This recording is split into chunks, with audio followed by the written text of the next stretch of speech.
بسم الله الرحمن الرحيم الحمد لله رب العالمين اللهم صل وسلم وبارك على نبينا وحبيبنا محمد وعلى آله وصحبه أجمعين. So I'll continue today, inshallah, what I had started yesterday. And the purpose, inshallah, or the goal of these short talks before Isha is to kind of give a bit of an explanation, a mini explanation, or a goal-focused approach to the surahs of the Quran. Tafseer is by far the largest knowledge within, or the largest science within Islamic sciences. It is the most important of all. In order for someone to be a mufassir, he has to have every other knowledge under his belt in order to be able to open his mouth and speak in tafsir. Other knowledges or other sciences are easier to master if you want to master them, but mufassir is the highest level. So this is not tafsir, what I'm doing right now. What I'm doing right now is just basically trying to draw your attention to the goals and purposes of the surahs of the Quran. It's important to know that each surah of the Quran is a unit, that all the ayat within it function with one another. They don't work independently. It's not just a bunch of ayat that are put and we're going to call it a surah because they look similar or that. No, each surah is a unit, and the unit has a goal, and each ayah within that unit is serving the same purpose. It's trying to draw your attention to a concept, trying to teach a lesson, trying to help emphasize a point and bring forward a comprehensive idea. And that's important to know when we look at the Quran. So yesterday I talked about Al-Baqarah. Al-Baqarah is the largest of all, and it's the easiest of all to speak of. However, I left out many points. I just tried to bring the basic idea that it is the first surah in the Quran. If you, as I said, we're going to exclude Al-Fatiha because Al-Fatiha is a whole different ball game. Al-Fatiha is the reference of the Quran. Everything falls under Al-Fatiha. Nothing is before it. Nothing is even remotely similar to it. Surah Al-Baqarah being the first one in the Quran, and the longest by far, is 2.5 juz' almost. It talks about the job, what we are here to do as human beings, why we are alive, and what is it we're going to do here. And after the surah tells us what we're going to do and gives us a few examples, it gives us the system that we're going to use, the manhaj, and the manhaj has everything in it. That's why the second juz', some Muhaffaz find it a bit more challenging than the first one because it's full of siyam and zakah and hajj and talaq and jihad and all these stories. Why? Because it's giving you the system, and it's also telling you the story of the struggle that will come with this system. It's life. Life is struggle. You are here to be the Khalifa. You're going to live life as a Khalifa. As a part of being that, you're going to struggle. It's going to be this big struggle that's very difficult. That's why the surah is full of action. There's a lot of things that are happening. At the end of it, it comes and tells you to say, لا تؤاخذنا إن نسينا أو أخطأنا. You can't perfect this. You're going to make mistakes. Ask Allah subhanahu wa ta'ala to not hold you to your mistakes. لا تحمل علينا إصرا لا تحملنا ما لا طاقة لنا به. Beautiful dua. Ya Rab, take it easy on us. When we make mistakes, don't hold us to the mistakes that we are going to make as we carry this system. Surah Al Imran, the second surah of the Quran, and it's named Ali Imran. It's named after a family whom are the grandparents of Isa alayhi salam, the parents of Maryam alayha salam. And the man was named Imran, and his wife is referred to in the Quran as Imran, and she's going to give birth to Maryam. Maryam is going to give birth to Isa, and the story it also has Zakaria alayhi salam. There's a couple of stories in it. So what is the purpose of Ali Imran? After the Surah Al-Baqarah told you what the manhaj is going to look like, what the job description and what you're going to use, what the system is going to look like, and the struggle that comes with it, Surah Ali Imran comes and talks about maintenance. It's very simple, Surah Ali Imran. The big ones are very easy, by the way. They're easiest for me to explain to you the purposes of. The smaller ones will be more of a challenge to kind of get the idea across. The big ones are very simple. It's talking about maintenance. How do you maintain this? How do you protect it? How do you protect it from yourself? How do you protect it from those who will try and destroy it? What are the obstacles that you're going to find as a Muslim trying to practice Islam, trying to live as a Khalifa, trying to take this manhaj? What are the difficulties that you are going to find? And not only with the difficulties, what do you need to do in order to overcome these difficulties and these obstacles and actually make it? That's all Ali Imran talks about. And that's why it talks about these families. Because when you look at the obstacles that these families had, these people, probably the most difficult to deal with. Zakaria alayhi salam is seeing faith fall to pieces, and he doesn't have an heir. There's no one to continue this for him. And Allah subhanahu wa ta'ala grants him a son at a very old age, which will make people think maybe something's going on, maybe something's wrong here. And he has to be able to carry that. He has to say, Ya Rabbi, ij'al li ayah. Ya Rabbi, offer me an ayah. Give me something, give me some miracle that people will believe me. Imran, the same thing. She offers Allah subhanahu wa ta'ala a sacrifice, not a sacrifice, but she offers whatever she's carrying in her belly for the sake of Allah. Meaning someone, she thought she had a male, and she would make him an imam, or it turned out to be a lady. Turned out to be a girl. But the Quran says, no, she's still good. She will still do exactly what you wanted her to do. What you had offered her for Allah subhanahu wa ta'ala to do. But that was hard in the eyes of people. And then to say that Maryam alayhi salam is going to give birth miraculously without a husband, which is even difficult. You can see the difficulties. Isa alayhi salam has to defend himself, and at the end they almost kill him. So when you look at the family is going through difficulties. They're being put through difficulties, but they maintained what they had. If you take Ali Imran and you divide, it's 200 ayah, and you divide it dead in half, right? Almost exactly at ayah 100. It's two pieces. It's two separate. The first 100 verses, if you go through Ali Imran, you will find it talking about Ahl al-Kitab. It's full of Ahl al-Kitab. What to say? Why Ahl al-Kitab? Ahl al-Kitab, they represent the threat to the manhaj that comes from outside, the exogenous one. The one that will come from you from the outside. All the arguments, all the difficulties, all the struggling and the fighting, whether intellectually or militarily, it will come from outside, it will come from them. And the surah goes in detail how to deal with them, how to answer, how to speak, what to say. There are certain verses that the Prophet ﷺ is told to do mubahala, to call them and say, come, let's see who's lying. We'll all make dua. And whoever is a liar, may Allah subhanahu wa ta'ala take them away. May Allah punish them, and they refuse to do it.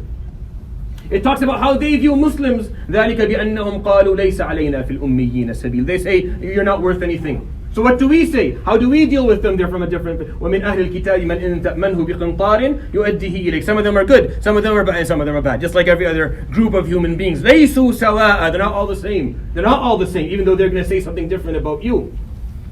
The first 100 verses are just talking how are you supposed to defend, maintain this religion, protect it from those who will try and harm it from the outside.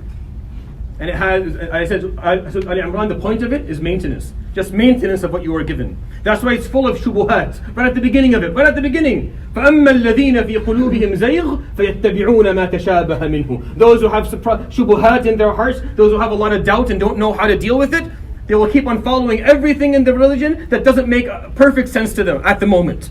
Anything that is not perfectly clear, that's what they're going to ask about. That's what they're going to run after. That's what will cause them not to be able to focus, the shubuhat.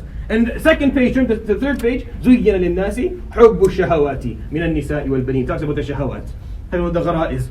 Talks about the instincts and the worldly needs that you have that will also jeopardize your ability to carry this religion.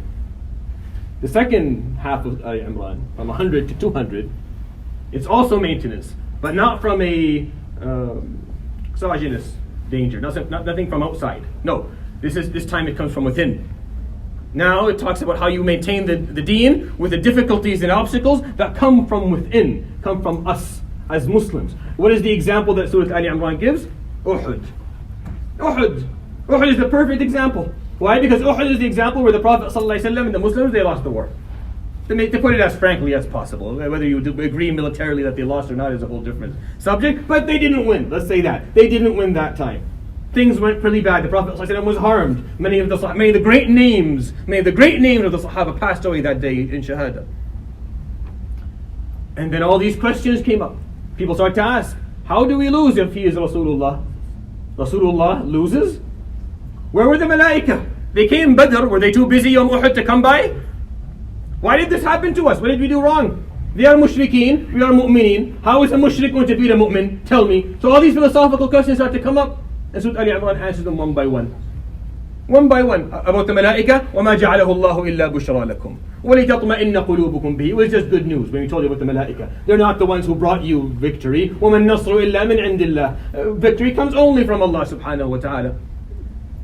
You're wondering how you lost? أَوَلَمَّا أَصَابَتْكُمْ مُصِيبَةٌ قَدْ أَصَبْتُمْ مِثْلَيْهَا قُلْتُمْ أَنَّ هَذَا. Now that something happened to you, a hardship happened to you that you had just inflicted upon your enemy just a year before. You inflicted twice the hardship upon them. You're asking, Anna hada, where did this come from? Qul, say, Huwa min indi anfusikum. This is from what you did. This is what you offered. We're not going to offer you, you're not going to be victorious even though you didn't do the job. Islam is not going to be maintained if you don't maintain it. It's not going to happen on its own. Just because it's the right way doesn't mean it's going to just prevail by itself. It's not going to mushroom into something huge on its own. No, it will only be maintained, it will only prevail if those who carry it follow the rules. And this was a lesson, and this is maintenance. I'm not telling you, look, I gave you the job and I gave you the way of life, but it won't make it very far if you don't maintain it. Those who will come from outside and try to destroy you have to stand. And those who from the inside who don't know how to deal with it, you have to stand your ground as well. That's what, and Allah subhanahu wa ta'ala in the surah offers all these different ways. So it's not just the maintenance and the difficulties. No, He offers you the ways to do it. How do you do it? Dua. The most beautiful ayah about dua in the whole Quran is not in Surah Al-Baqarah. It's not وَإِذَا سَأَلَكَ عِبَادِي. No. It's in Surah Al Imran. And it talks about Imra'at Imran. When Imra'at Imran was pregnant, قالت ربي إني نذرت لك ما في بطني محررا فتقبل مني إنك أنت السميع العليم. I'm offering you what I have in my belly, Ya Rabb. So accept from me. فلما وضعتها. And when she gave birth and she looked and it's a daughter, it wasn't a son. And traditionally, they can't be put in priesthood, or at that point in the Masjid al-Aqsa to be taught. It wasn't traditional. It happened anyway because Allah subhanahu wa ta'ala said so, but it wasn't traditional. When she saw that it was a girl, قالت ربي, she said, ربي إني وضعتها أنثى. I've given birth to a daughter, and the ayah says, والله أعلم بما وضعت. And Allah subhanahu wa ta'ala knows what she gave birth to. He knows. But why is she saying it? Because that's how you do it. This is how you do it. You speak to Him.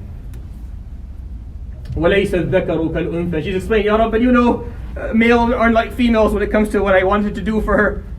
وَإِنِّي سَمَّيْتُهَا مَرْيَمَ. And I have named her Maryam. She's speaking to Allah subhanahu wa ta'ala. Why? He knows. But that's how dua works. وَإِنِّي أُعِيذُهَا بِكَ وَذُرِّيَّتَهَا مِنَ الشَّيْطَانِ الرَّجِيمِ.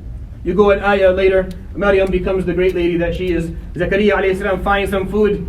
In a time that type of food wouldn't be found, he asks her, where do you get this from? Inna Allah yarzuqu man yasha'u bighayri hisab. Allah offers this to whom He wants with no one. You don't have to pay for it. It's free. He can offer it anytime He wants to anyone He wants.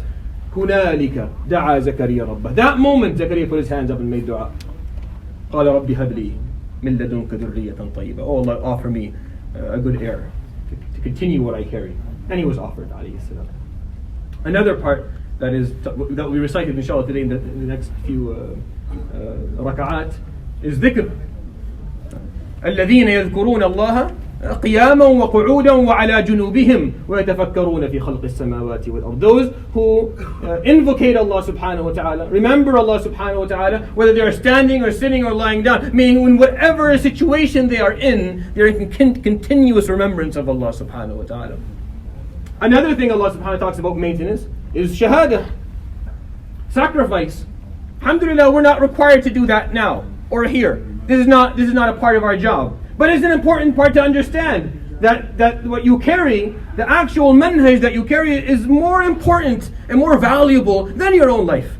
Then you would offer your life for it if needed. That's an important point to carry. Not necessarily, most Muslims never practiced this. In history, most Muslims did not fight. Most Muslims did not die as shaheed. Most of them, like 99% of them didn't. We just know the stories of the ones who did, because it's hard to do. You'll find in Surah Al Imran talking about the shahad. وَلَا تَحْسَبَنَّ الَّذِينَ قُتِلُوا فِي سَبِيلِ اللَّهِ أَمْوَاتًا بَلْ أَحْيَاءٌ عِنْدَ رَبِّهِمْ يُرْزَقُونَ. The beautiful verses of the Quran talking about those who when they offer themselves for the sake of Allah subhanahu wa ta'ala, they will live a different life in a different place, the way Allah subhanahu wa ta'ala wanted for them to live. To summarize for you, if Surah Al-Baqarah gave us the job and the system that we're going to use to do our job, Surah Al Imran came and talked about maintenance. Talked about how we're going to protect this. We're going to protect it from external sources of danger and from internal sources of danger. We're going to use dua and dhikr and shahada. We're going to use all these different tools to maintain this. We're going to find obstacles in front of us. We're going to find shubuhat and shahawat. We're going to find those who are going to put doubts in our minds and desires in our heart. But if we maintain, Allah subhanahu wa ta'ala will grant us the victory. That's why at the end of Surah Al Imran, what did he say? لا يغرنك تقلب الذين كفروا في البلاد. Don't be fooled by the strength that the disbelievers have on this earth as they move from one victory to the other. متاع قليل ثم مأواهم جهنم وبئس المهاد. It's a very short-term pleasures they are offered, and they will be taken to Jahannam. So what do you do? What's the last verse of the whole surah? What am I supposed to do, Ya Rabb? يا أيها الذين آمنوا اصبروا وصابروا ورابطوا واتقوا الله لعلكم تفلحون. Be patient, be perseverant, and teach each other to be perseverant. That's what sabiru means. Is that you don't do it yourself, you have to make sure the person beside you does it too. I have to get you to do it with me, or else, because it's useless if I do it on my own. We have to all do it. وَصَابِرُوا وَرَابِطُوا. And stand your ground. Stand your ground. This will not prevail on its own. It won't.